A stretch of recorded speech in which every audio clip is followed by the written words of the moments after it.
Welcome to another exciting conversation about the evolution of our homes on Offsite Dirt. I'm speaking with Mark Wille from Passive House. Mark, let's talk about our buildings and where they started, where they are now, and where we can get them to be. Oh man, such a great topic. So let's just not go back too far. Let's go. You don't want to go back to the cavemen, right? Right. Like, that's a little far. We'll just start with the house of 19... Ish. Okay. Right? So North America's new construction. Yes. So if we start there, you had, let's just call it a frame house. We'll go with that one. So there wasn't electric in that home. There wasn't water in that home, right? There was things called an outhouse. Wow. Yeah. That's really something. That was cold. So no insulation in those homes at that time, right? zilch, zero, nada, zippo. Not a building envelope. We understood water and we understood light. So we had a nice single pane window stopping that heat and cold, right? Wow. So we're in that era. So then what happened is insulation came about. Could you add it to the building? Perhaps. Did you add electric? Yes. So why did we add electric? Well, we were in the home for a long time. It was invented and it allowed us to have light, and it later allowed us to have refrigeration and these sort of creature comforts, right? And adding that bathroom indoors, really neat to not have to wake up in the middle of the night, put on your boots and run to the outhouse. However, things happened as a result. Now we're adding so much moisture to the inside of the house. So with every solution, we're actually bringing problems aboard. And we might not be aware of it because it's new. So how do we look at that today? I would say case by case. So if we're in Arizona, it's different than if we're in Maine. So if we're facing an existing buildings, we need to study them. We need to see what they're behaving, and let's test them. Let's put in our favorite blower door, the red door of truth, and let's find out what the building's telling us. Yep. This is great. So we've learned all that from the existing buildings. And the things we talk about is when we're making new ones, how can we accommodate for that? Right. How can we make it Better. How can we live longer? How can we be more joyful? How can we feel comfortable? How do we not smell things that we shouldn't be smelling, like mold or water or mildew or paint that, has VOCs. I mean, there's a whole plethora of things and the change of how we've evolved. I'm glad you call it VOCs, because when you have to say volatile organic compounds, It's a lot to say. I'm glad that you spelled that out for us, Mark. Thank you. and it's scary, right? Yeah, it is. Because now those buildings are tighter, what are we doing with all these VOCs? Well, first, we're designing not to include them. We don't want to include these toxic materials from our couches to our shoes and the things we bring in the buildings.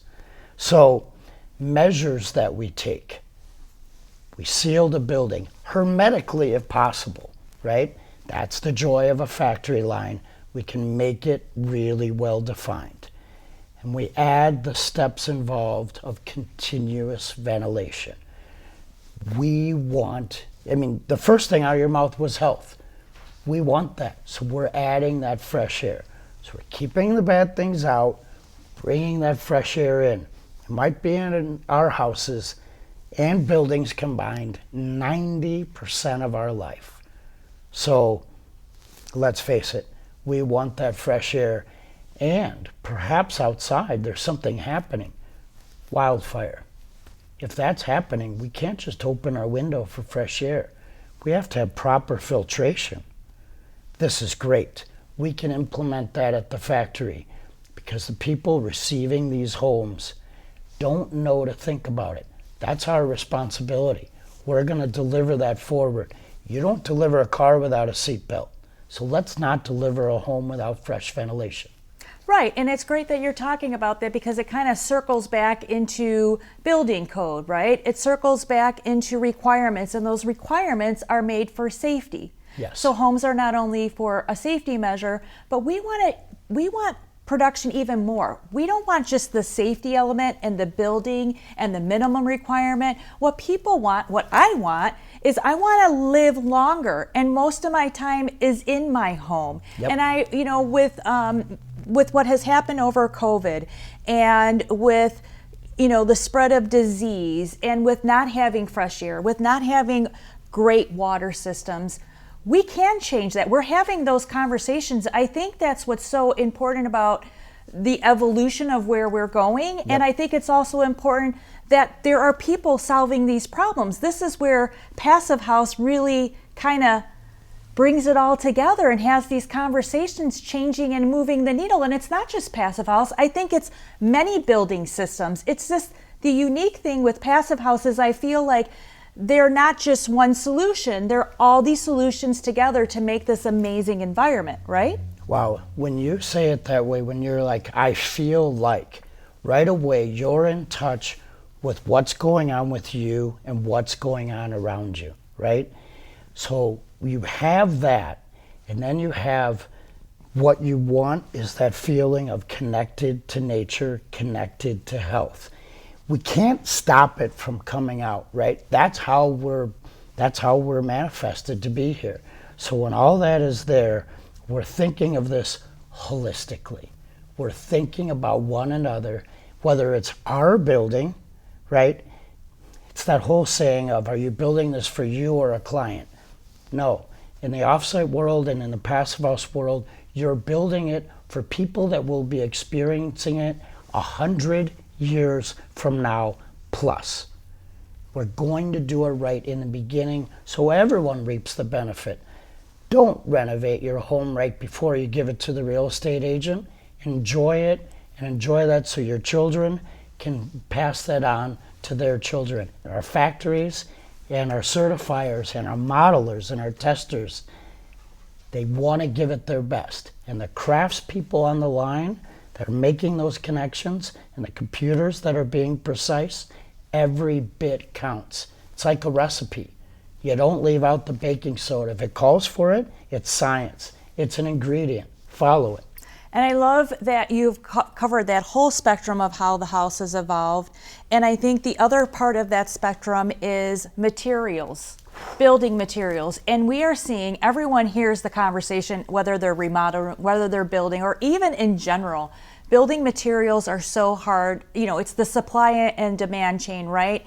And because of COVID, a lot of things have shut down and they haven't really returned to the maximum area. And we were actually just speaking before about going from gas appliances to electric appliances and how it's starting to benefit us there because we're not seeing this huge carbon footprint happen as well.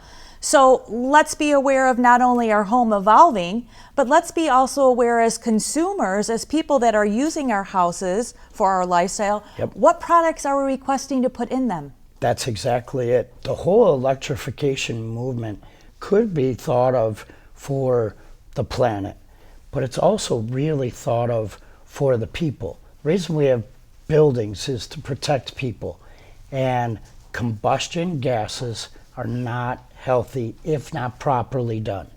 So the electrification eliminates that.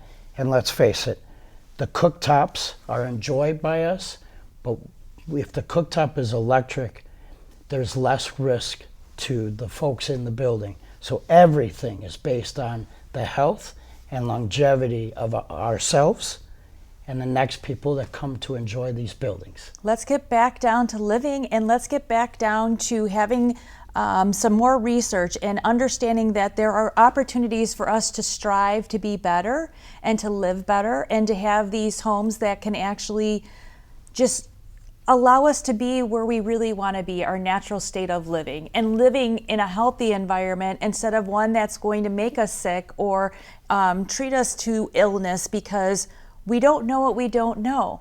And so let's evolve that. And that's what's so great about not only what this organization is doing or what other ones are doing, but at least to educate people, there's things out there.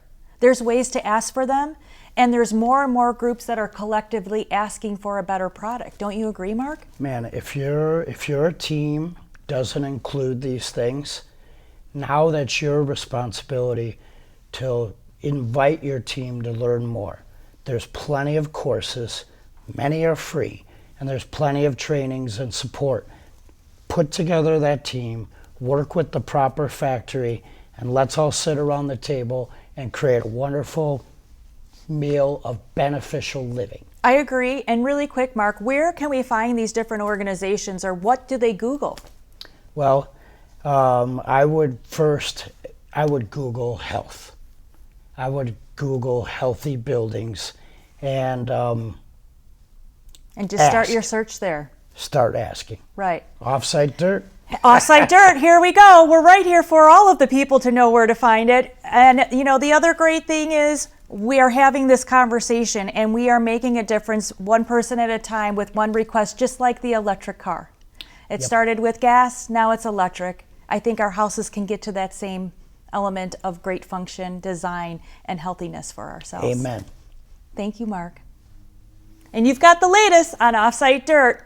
Start living your best life and know more about how you can get there.